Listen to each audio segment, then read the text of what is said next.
welcome back to our Beatrice YouTube channel. Today's class we're going to learn how to make this beautiful structured sleeve design. Okay, it can be as a sleeve and you can place it anywhere you want. It's a very simple tutorial and it's beginner friendly. If this is something you like to learn, kindly stay tuned to the end of this tutorial.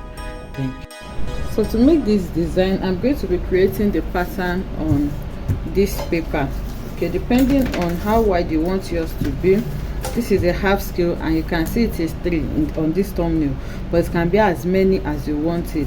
So for me, I want the width to be around 4.5 inches, which is what I have here.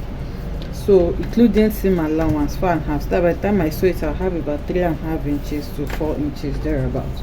So now you can actually leave it like this, or you shape it anyhow you want. So you can see that in the thumbnail the mouth is a bit tapered. Okay, so and this is a half scale body, so I'm going to assume this is going to be my fold point. So when I'm cutting the fabric, I'll make sure that this part is actually on fold. So on the hem here, I'm going to go up by maybe around 1.5 inches, and then I'm going to do the same thing on the upper part here as well, 1.5 inches.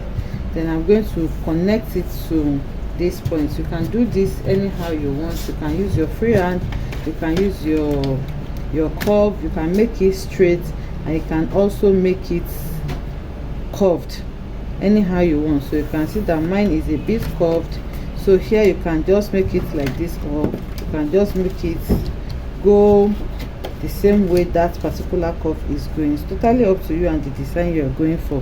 So I want the tip of mine to be really tapered. Okay, you can see that I just have about 1.5 inches here, and I'm still going to sew by around 0.5 inch on both sides, so it's going to be really small. So after shaping it like this, and then the length that I have on this is around 9 inches, so on fold it's going to be 18 inches, and this is going to be the smallest one. So now for the next one, I'm going to add about 2 to 3 inches, and then for the third one as well, I'm going to add 2 to 3 inches for the second one. So this is the first, which is 18 inches.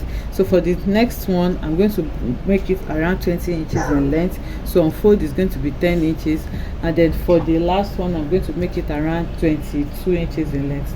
Depending on what you want, you can add 3 inches, you can add 2 inches. The only thing is that the shaping is going to be the same way. The same way we shape this is the same way we are going to shape the rest as well. So now I'm just going to cut out this shape that I have, and then I'm going to do the same thing for the second and third sides as well, after which I'll take it to my fabric and cut on my fabric. So when you're cutting on your fabric, make sure this part is on fold. So I've gone ahead to cut this on my fabric now, and then I make sure that this part is on fold. So you just put it on fold like this. So I make sure that my fabric is on fold before cutting, and then I place this, and then I cut exactly what I have here. So now I cut 2 of this, one for main fabric and the other for lining, and as you can see, I added my interfacing to it just to strengthen it more. So I added a gum stay to this. If we are working with a collar stay or any stay that is really strong, you may not need to add any other thing to it, but because I'm working with gum stay, which is not so strong, although it's giving it a little bit of puffiness here, you can see that it's having structure here already, but I'm still going to use my crinoline to even give it more structure. You can also use your boning as well. So you can use your regular boning or your plastic boning, just sew it to the edges here on the tips. So you can use your regular boning like I said, and if you're using your plastic boning, you just need to create channel for it. So I'm supposed to use a 1-inch crinoline, but I can't find my 1-inch crinoline right now, so I'm just going to use this that I have. So this is how you're going to place it. So to place it, you're going to fold your crinoline like this. So remember, it's just 1 inch, it's not even going to be as wide as this. This is about 3 inches, so it's giving me around 1.5 on fold. So your 1 inch is just going to sit well with this now. So you're going to place it like this. I'm just going to fold this, and then you sew it on the tip. Okay, you sew it on the tip. You do this for the 2 sides, you sew it like that together. I have also gone ahead to cut the other sizes that I need. So for the second side, I'm going to be using this Ankara pattern. Okay, that's for the side of 20 inches, and you can see that it is shaped the same way And then for the third one, which is the last one, I'm using the same plain fabric that I used for the fourth one, and I cut two of each as well, one for main fabric and the other one for lining. So I'll go over to the sewing machine now and then sew my crinoline to it so that we can see how this will be done. Okay, so I have gone ahead to sew it. So while sewing it, I place the main fabric and the lining against each other, and then I sew my crinoline. You can see how it is sewn. So you cross it at the tip here. So let me remind you that you are not supposed to fold like this. You should just use an inch crinoline, or if you are using a wider one, you make sure you maneuver your way so that it doesn't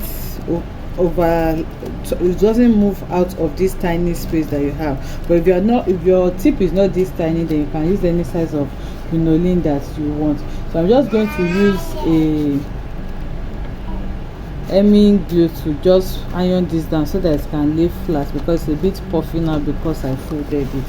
So now for the first one, I have sewn it to the lining, but for the second one, you can see that I just sewn it to the main fabric. I'm yet to turn with my lining. So now I'll go ahead and close it up on the tip, and then I'm going to turn it out.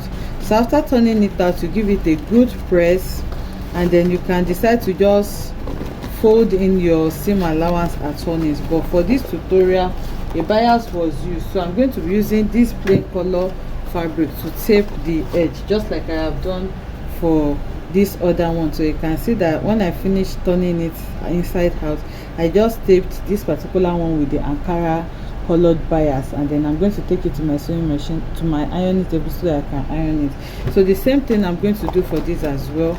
I'm going to close it at these tips. Then after closing it on the tips, I'm going to turn it out. So if you don't have power to light to iron, you can just stop stitch on it so that the crinoline can relax well. Then after that, you are going to sew your bias to the tip of the opened part, the part that you have not yet closed. So to make it easier for you, after turning it out like this, you can just sew it down first before you sew with the bias. So I'll go ahead and do this now on my sewing machine. Okay, so I am gonna head to iron it now, and you can see what this is looking like. Okay, so this is the last one. So now to arrange it, you can arrange it anyhow you want, basically, so you can see what it looks like now. So you're going to place the first one, that's the biggest one, like that, and then it's going to be followed by the second one, okay, which is the Ankara fabric. So now you're going to place it like this. I want the mat to be assembled on one point, so you can see I'm placing them against each other now. So if you're working with two, you can actually place it to have something like this. Okay, so the third one now, I'm going to be placing the third one on it as well. So I'll place it like this. Okay, I want the mat to be together like this, so you can now use your big needle to tack the mat together, and then I'm going to place it on this lower part as well, and then tack it. So one will be sewn to the front and this other is going to be sewn to the back, and then it's going to give you something like this. Okay, so this is if you want them together. If you want them separately, you can just decide to tack each of them separately, and then you have it like this. So it's totally up to you and what you want. So I'll just take this to the mannequin so that you can see what it looks like. Okay, so I'm just showing us. You can see I'm just passing my big needle, and then I'm using it to hold it together, just like I explained. So this is the same way you are going to tack it to your machine, because it's a bit bulky, so it cannot go to tack it to your outfit. It's a bit bulky, it cannot go under the machine. So once you are okay with what you have, you're just going to tie it. I have done the same thing for the other side, so I'm just going to spread it how I want.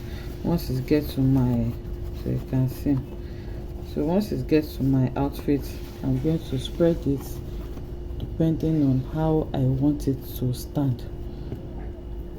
Okay, so this is how it's going to look like on the mannequin. You can see that I just held it with my pin, so you're just going to tack it down to your outfit just like that. And like I explained, it can be placed anyhow you want.